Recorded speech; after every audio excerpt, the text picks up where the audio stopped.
welcome to the Divine Nexus Comics YouTube channel. Make sure to like, share, and subscribe, and enjoy the video. This is the story of the shadow of the Red Mountain. The sky over Vardenfell was never truly clear.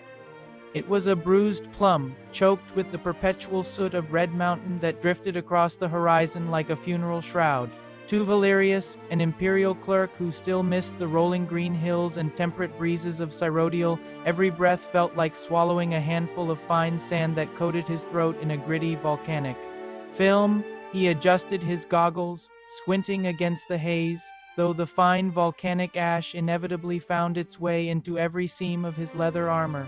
It was a constant, abrasive reminder that this alien land considered him an unwanted germ, a biological irritant in a world of chitin and stone. He stood on the high, chitinous platform of the Aldrun Silt Strider port, watching the massive, spindly-legged beast settle into its moorings with a slow, agonizing grace. The creature gave a low, resonant thrum, a sound more felt than heard that vibrated through the weathered wooden boards and deep into Valerius's marrow. To any sane outsider, it was a flea the size of a cathedral, a biological horror story, yet here it was the only way to traverse the treacherous ashlands without being pecked to ribbons by a swarm of screeching cliff racers that haunted the upper thermals. "Mind your step, Noir," the caravaner spat, his voice sounding like two grinding stones being rubbed together in a dark cave.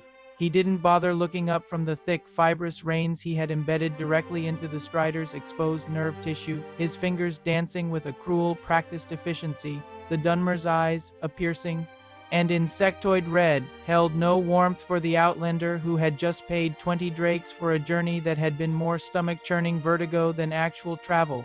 Valerius descended the ramp with shaky legs, his mind cycling through the three distinct ways Morrowind seemed determined to kill him this week.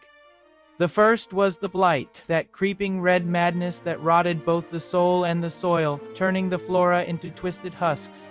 Second was the suffocating politics, a three-way cage match between the great houses, the tribunal temple, and the empire that left little room for a simple clerk to breathe. Third was the local wildlife, which mostly consisted of things with far too many legs, or serrated beaks that shouldn't exist in a rational world.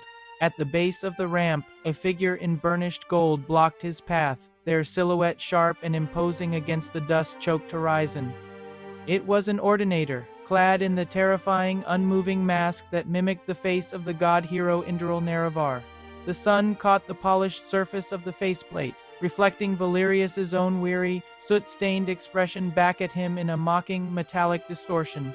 "The temple watches you, Outlander," the guard droned, the voice behind the mask sounding hollow and utterly devoid of human emotion.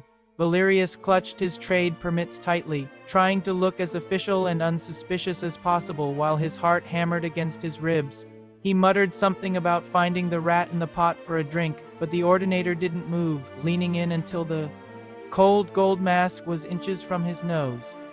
The guard whispered of a ghost fence breach near Ghost Gate, a rumor of failing divine magic that chilled the air more than the ash ever could. "The sixth house is waking, and they do not care for imperial paperwork or the emperor's peace," he warned before stepping aside with a sudden, heavy clank of armor. Valerius didn't wait for a second invitation, scurrying toward the safety of the massive, hollowed-out emperor crab shell that housed the city's manor district. Inside the rat in the pot, the air was thick with the scent of bitter green and the sharp, fermented tang of sujama. He found a dark corner, away from a group of Telvanni wizards who were loudly debating the ethical implications of soul trapping as if they were discussing the weather. The tavern was a microcosm of the island, ancient, stubborn, and weirdly beautiful in its refusal to adopt any semblance of imperial civilization. Valerius pulled a jagged piece of raw glass from his pocket, a lucky find from a smuggler's crate. He dotted it back in Said Anin. It glowed with a faint, inner luminescence, a shard of the world's very bones that felt strangely warm to the touch. In the imperial city, this would be a centerpiece for a noble's necklace, but here it was a volatile currency that people were routinely murdered for behind the local mages' guild. He realized then that Morrowind didn't want to be conquered, or understood, or even saved by people like him. It was a land of living gods who walked the Streets and winds that whispered the names of kings dead for 3 eras.